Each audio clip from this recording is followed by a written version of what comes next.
Hello जी, नमस्कार साथियों। प्रज्ञा institute में आप सभी लोगों का स्वागत है, वंदन है, अभिनंदन है, तहे दिल से स्वागत है। जो साथी चैनल पर नए आए हों, कृपया वीडियो को लाइक करें, शेयर करें और सब्सक्राइब करें। चैनल को ज़्यादा से ज़्यादा शेयर करें। यह क्वेश्चन आपके यूपी ट्रिपल एससी पैट को ध्यान में रखते हुए स्टैटिक जीएस से संबंधित बनाए गए हैं। प्रत्येक प्रश्न आपके लिए बहुत ज़्यादा इम्पोर्टेंट है। चलिए शुरुआत करते हैं बिना समय गंवाए हुए। स्टैटिक जीएस के प्रश्न आपके UP triple SC PET, SSC GD, police, TET, super TET, अन्य सभी परीक्षाओं के लिए बहुत ज़्यादा इम्पोर्टेंट है। तो चलिए शुरुआत करते हैं एक एक प्रश्न की। भूकंप की शक्ति के परिमाण को किसमें मापते हैं? देखो, भूकंप की जो शक्ति का परिमाण होता है वो रिक्टर पैमाने पर मापा जाता है। किसमें मापा जाता है? रिक्टर पैमाने पर। भूकंप की शक्ति के परिमाण को किस पर मापा जाता है? रिक्टर पैमाने पर मापा जाता है। तो option number 4 is the correct answer. निम्नलिखित में से किसे भारत का लघु संविधान कहा जाता है? देखो, 42वें संविधान संशोधन 1976 को 42वें संविधान संशोधन 1976 को भारत का लघु संविधान कहा जाता है। 42वें संविधान संशोधन 1976 के द्वारा 42वें संविधान संशोधन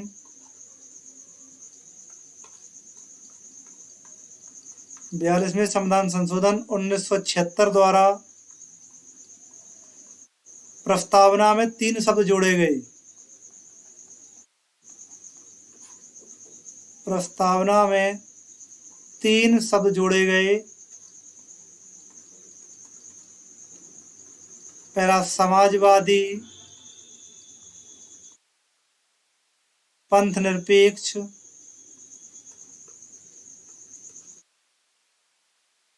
और अखंडता। समाजवादी, पंथ निरपेक्ष और अखंडता। क्वेश्चन बहुत पूछा जाता है। अभी तक प्रस्तावना में कितनी बार संशोधन हो चुका है? तो प्रस्तावना में केवल एक बार संशोधन हुआ है, और वह भी कब हुआ है? तो 42वें संविधान संशोधन 1976 के द्वारा। और 42वें संविधान संशोधन 1976 में प्रस्तावना में कितने शब्द जोड़े गए? तो 3 शब्द जोड़े गए, समाजवादी, पंथनिरपेक्ष और अखंडता। समाजवादी और पंथनिरपेक्ष शब्द दूसरी लाइन में जोड़ा गया है, और अखंडता शब्द जोड़ा गया है एकता और अखंडता के लिए। ठीक है। 42वें संविधान संशोधन द्वारा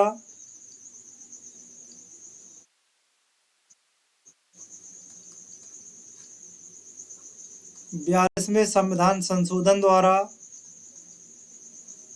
42वें संविधान संशोधन द्वारा संविधान में मूल कर्तव्य जोड़े गए।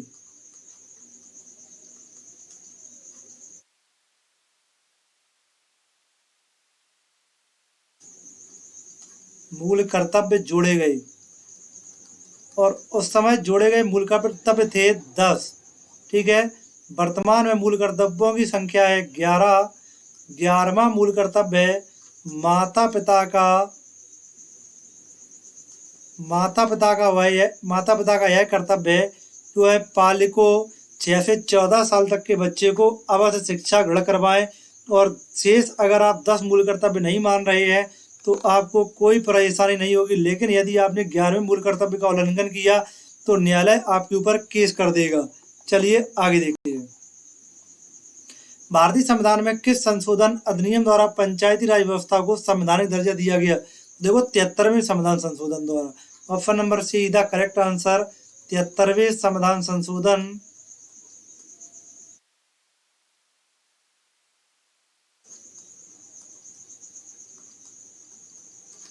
1993 के द्वारा। वैसे 73वां जो संविधान संशोधन हुआ है वो 1992 में हुआ है, लेकिन इसका इम्प्लीमेंट 1993 में हुआ था। इसे 73वें संविधान संशोधन 1993 द्वारा। और इसमें ग्राम पंचायतों को 29 कार्य सौंपे गए। इसमें ग्राम पंचायतों को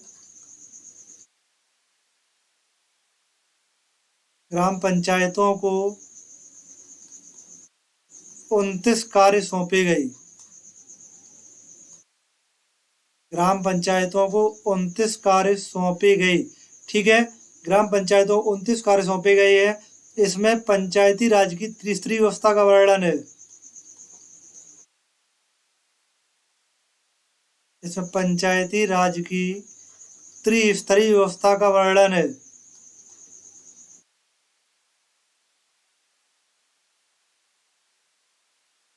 पंचायती राज की त्रिस्तरीय व्यवस्था का वर्णन है।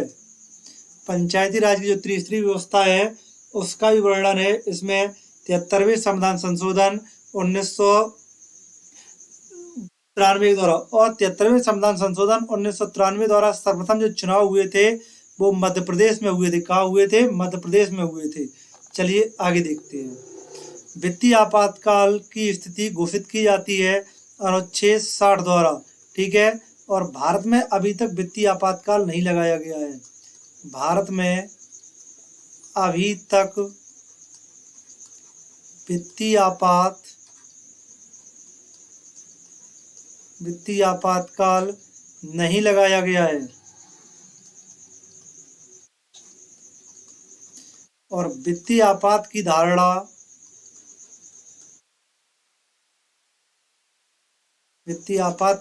धारणा अमेरिका के संविधान से ली गई है। वित्तीय आपातकाल की धारणा अमेरिका के संविधान से ली गई है। अमेरिका के संविधान से ली गई है।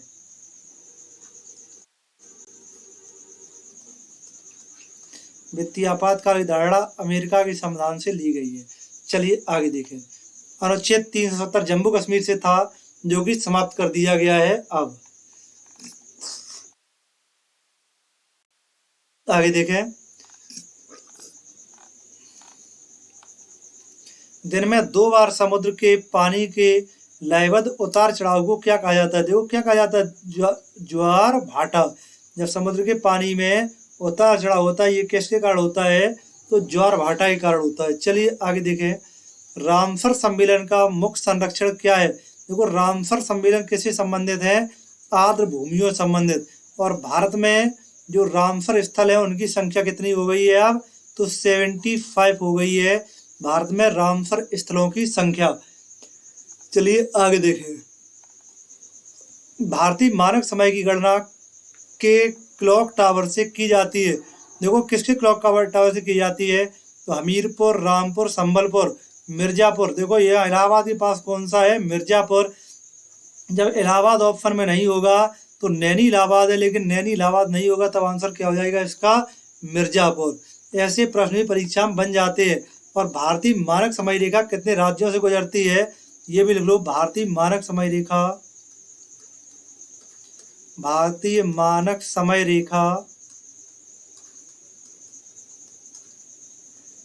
5 राज्यों से गुजरती है।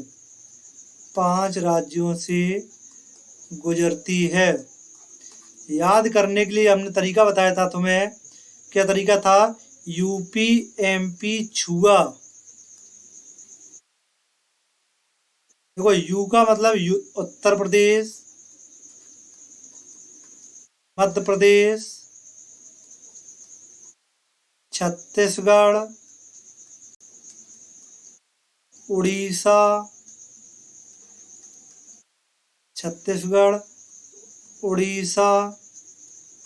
और आंध्र प्रदेश।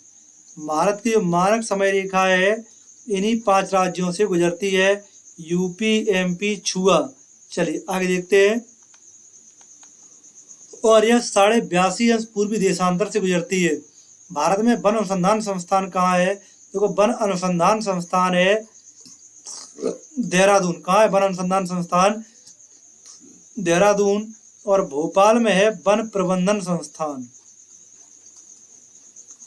भारतीय वन प्रबंधन संस्थान अगर पूछा जा रहा है आपसे तो क्या हो जाएगा? भोपाल। लखनऊ में आपका विश्व अनुसंधान संस्थान, विश्व सब्जी अनुसंधान संस्थान।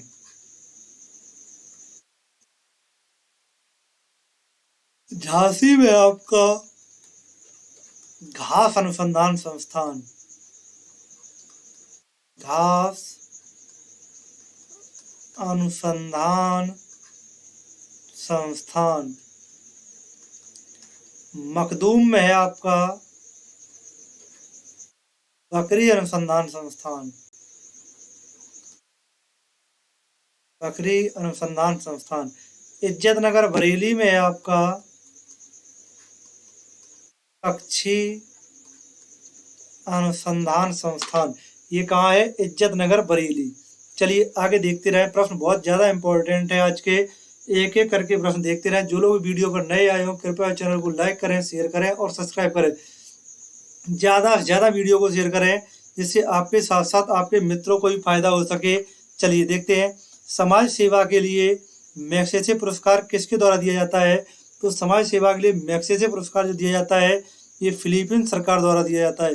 किसके द्वारा दिया जाता है? रमन मैग्सेसे पुरस्कार फिलीपींस सरकार द्वारा।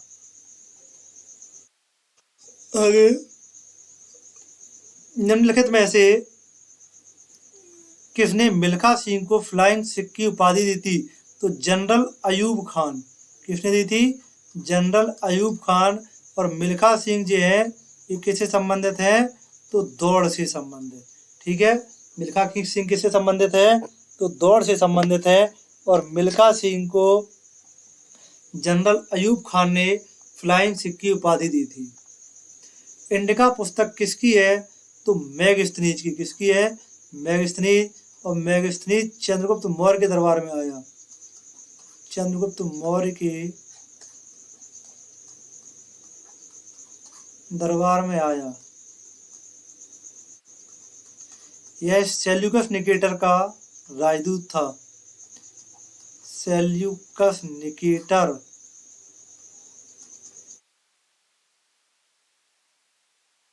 का राजदूत था। और मेगस्थनी राजदूत था, राजपूत नहीं, राजदूत था।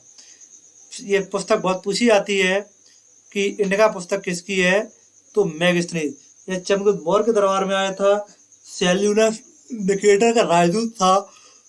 और मेगस्थनी चंद्रगुप्त मौर्य ने सेल्यूकस निकेटर को हरा दिया था। हराने पर इनकी पुत्री जो हेलेना थी, हेलेना की शादी उन्होंने चंद्रगुप्त मौर्य से कर दी थी।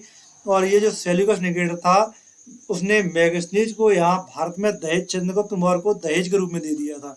ठीक है, आगे देखिए।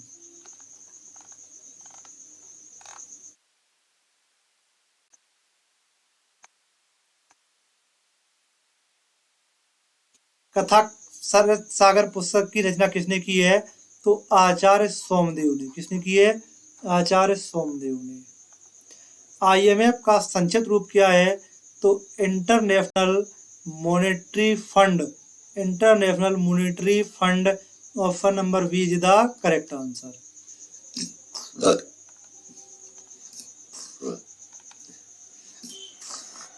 आगे देखें, महात्मा गांधी को अर्धनंगा फकीर किसने कहा? तो महात्मा गांधी को अर्धनंगा फकीर कहा था विंस्टन चर्चिल ने। किसने कहा था? विंस्टन चर्चिल ने महात्मा गांधी को अर्धनंगा फकीर कहा था। महात्मा गांधी की और 2-3 उपाधि जैसे महात्मा रविन्द्रनाथ टैगोर ने कहा, बापू जवाहरलाल नेहरू ने कहा, राष्ट्रपिता सुभाष चंद्र बोस ने कहा। ठीक है, यही महात्मा गांधी की थोड़ी इंपॉर्टेंट उपाधियां हैं। कोलंबस कहाँ का निवासी था? तो कोलंबस पुर्तगाल का था। Option number D is the correct answer. Hiroshima पर परमाणु बम कब गिराया गया? तो नागासाकी और हिरोशिमा। तो 9 अगस्त 1945 को 9 अगस्त 1945 को हिरोशिमा पर गिराया गया। और 6 अगस्त 1945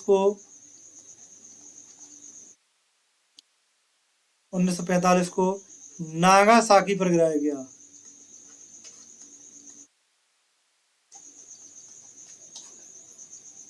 नागासाकी पर गिराया गया। ये दोनों ही स्थान आपके जापान के हैं और दोनों पर अमेरिका ने बम डलवाया था। मनुस्मृति किससे जुड़ी हुई है? तो मनुस्मृति किससे जुड़ी हुई है? वैसे यहाँ कानून भी ऑप्शन